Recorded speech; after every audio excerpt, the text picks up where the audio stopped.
जय शिव शंकर। स्वागत है आप सभी का। आज हम सावन माह के अंतिम सोमवार की कथा का श्रवण करेंगे। कैसे भक्त ने अपने इष्ट पर अटूट विश्वास बनाए रखा व भोलेनाथ ने अपने भक्त के विश्वास का मान रखा। प्राचीन काल की बात है। एक गांव में किसान रमेश अपनी पत्नी लीलावती के साथ रहता था। उनका एक 10 वर्ष का बेटा था। उसका नाम उन्होंने श्याम रखा था। रमेश के पास एक खेत था जहाँ पर वह खेती करके अपने परिवार का पालन पोषण किया करता था। रमेश की पत्नी लीलावती अपने घर को संभालती थी। वह भगवान शंकर को अपना इष्ट देव मानकर पूजा और अर्चना किया करती। एक बार गांव में भयंकर महामारी फैल गई। उसकी चपेट में रमेश भी आ गया और वह बहुत बीमार पड़ गया। अब उसके बीमार होने के कारण लीलावती बेचारी बहुत परेशान रहने लगी। उसने तो रमेश का बहुत इलाज करवाया, लेकिन वह ठीक नहीं हो पा रहा था। इस कारण से उनका खेत भी बिक गया। लेकिन रमेश की हालत दिन पर दिन बिगड़ती जा रही थी। लीलावती दिन रात पति की सेवा किया करती थी। एक दिन वह बहुत निराश और हताश हो गई, तो वह भगवान भोलेनाथ के मंदिर में गई। क्योंकि जब हम निराश व हताश होते हैं तो हमें सिर्फ और सिर्फ एक प्रभु का ही सहारा नजर आता है। अब वह प्रभु के पास बैठकर रोने लगी। उसने प्रभु से कहा, हे प्रभु, आप मेरे पति को ठीक कर दो। बदले में मैं कुछ भी करने के लिए तैयार हूँ। उसी मंदिर में एक साधु महाराज बैठे थे और वे लीलावती की सारी बातें सुन रहे थे। जब लीलावती जाने लगी तो उन्होंने कहा, बेटी, तुम क्यों परेशान हो रही हो? तो लीलावती ने उन्हें सारी बात बता दी।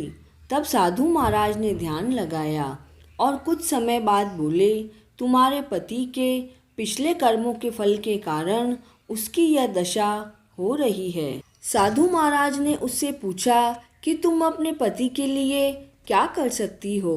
तब लीलावती हाथ जोड़कर बोली, महाराज, मैं अपने पति के लिए कुछ भी कर सकती हूँ। आप मेरे पति के प्राण बचा लीजिए। तब साधु महाराज बोले, तुम्हारे भाग्य में पति या संतान दोनों में से एक ही सुख है। यदि तुम अपने पति के प्राण बचाना चाहती हो तो तुम्हें अपने पुत्र की बलि देनी होगी और उसे हमें सौंपना होगा। हम उसे ले जाकर एकांत में बलि दे देंगे। यह सुनकर लीलावती तो बेचारी बहुत डर गई और बोली, महाराज, ये कैसे हो सकता है? मेरे तो एक ही पुत्र है। तब साधु महाराज ने कहा, घर जाकर शांति से सोच लेना। यदि तुम अपने पुत्र को हमें दोगी तो 1 सप्ताह में तुम्हारा पति स्वस्थ हो जाएगा। लीलावती रोती रोती घर आई और उसने अपने पति रमेश को इस बारे में कुछ नहीं बताया। यदि उसे बताती तो उसकी तबीयत और ज़्यादा खराब हो जाती। किसी तरह रात्रि बीती। वह रात भर रोती रही। सुबह वह अपने पुत्र को लेकर भगवान शिव के मंदिर पहुंची और शाम को साधु महाराज को सौंप दिया। तब लीलावती बोली, हे महाराज, मैंने यह निर्णय लिया है कि पति की वजह से ही मुझे यह संतान प्राप्त हुई है। इसीलिए यदि दोनों में से एक को चुनना है तो मैं अपने पति को चुनूंगी। आप इसे ले जाइए और मेरे पति को ठीक कर दीजिए। साधु महाराज उसे लेकर चले गए।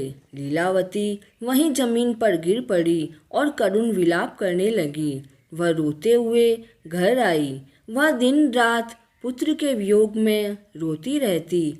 इधर धीरे धीरे उसका पति ठीक होने लगा और ठीक 8 दिन बाद वह स्वस्थ हो गया और ठीक होते ही उसने अपने पुत्र को पुकारा, लेकिन वह कहीं नजर नहीं आया। तब उसने लीलावती से पूछा तो लीलावती ने रोते हुए अपने पति को सारी बात बता दी। सारी बात सुनकर रमेश बहुत क्रोधित हुआ और गुस्से में बोला, अरे मूर्ख, तूने यह क्या किया? हमारा एक ही तो सहारा था बुढ़ापे का, तूने उसकी भी बलि दे दी। उसके बिना मैं जीकर क्या करूँगा? जा, उसे कहीं से भी लेकर आ, तभी मेरे घर में कदम रखना। यह कहकर उसने लीलावती को घर से बाहर निकाल दिया। वह रोती हुई उसी मंदिर में गई। वहाँ पर साधु महाराज बैठे थे। वह उनको अपने पुत्र को वापस करने की प्रार्थना करने लगी। तब साधु महाराज बोले, मैं तुम्हारे पुत्र को वापस नहीं ला सकता हूँ, पर यदि तुम सुख से जीना चाहती हो तो पुत्र को भूलकर पति की सेवा करो। लीलावती ने कहा, महाराज, वे तो मुझसे बहुत क्रोधित हैं और मेरी शक्ल भी देखना नहीं चाहते हैं और मुझे घर से निकाल दिया है। साधु महाराज ने कहा, कल से सावन मास शुरू हो रहा है। तुम सावन के सभी सोमवार का निर्जला व्रत रखना। तुम्हारा व्रत पूरा होते ही सब ठीक हो जाएगा। लीलावती वहीं मंदिर में बैठ गई। कोई उसे खाने को कुछ देता तो वह खा लेती और दिन रात प्रभु शंकर का ध्यान व जाप किया करती रहती। लीलावती ने सोमवार के सभी निर्जला व्रत किए। अंतिम सोमवार को जब उसका व्रत पूरा हो गया, तब उसी समय उसका पड़ोसी उसके पास आया और कहने लगा, तुम्हारा पति घर पर बेहोश पड़ा है, जाकर देखो। वह दौड़ी दौड़ी घर आई। तब आसपास वालों ने कहा, यह पुत्र के वियोग में भूखा प्यासा रह रहा था, तभी आज बेहोश हो गया। लीलावती ने उसे होश में लाने के लिए काफ़ी सारी कोशिश की, लेकिन सभी कोशिश व्यर्थ गई। उसे होश नहीं आया। वह उसके पास बैठकर रोने लगी और प्रार्थना करने लगी, हे भोलेनाथ, हमसे ऐसी कौन सी भूल हो गई है जो मुझे व मेरे परिवार को इतने कष्ट मिल रहे हैं। तभी उसके घर वही साधु बाबा पधारे और कहा, बेटी, तुम क्यों रो रही हो? लीलावती बोली, हे महाराज, मैं तो दोनों तरफ से हार गई हूँ। मेरा धन भी गया और धर्म भी गया।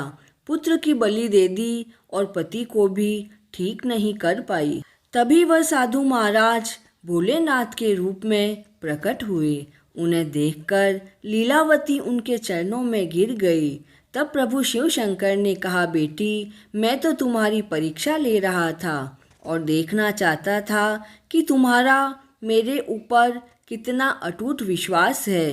पुत्र की बलि देकर पति द्वारा धिक्कारने पर भी तुम्हारा मेरे पर से विश्वास कम नहीं हुआ। तुमने मेरे सभी व्रत पूरे किए। तभी भोले बाबा ने श्याम को आवाज़ दी। वह बाहर से मुस्कुराता हुआ आया और बेटे की आवाज़ सुनकर रमेश को भी होश आ गया।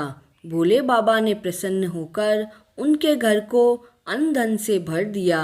दोनों पति पत्नी बाबा के चरणों में नतमस्तक हो गए। उनके बाद भोले बाबा अंतर्ध्यान हो गए।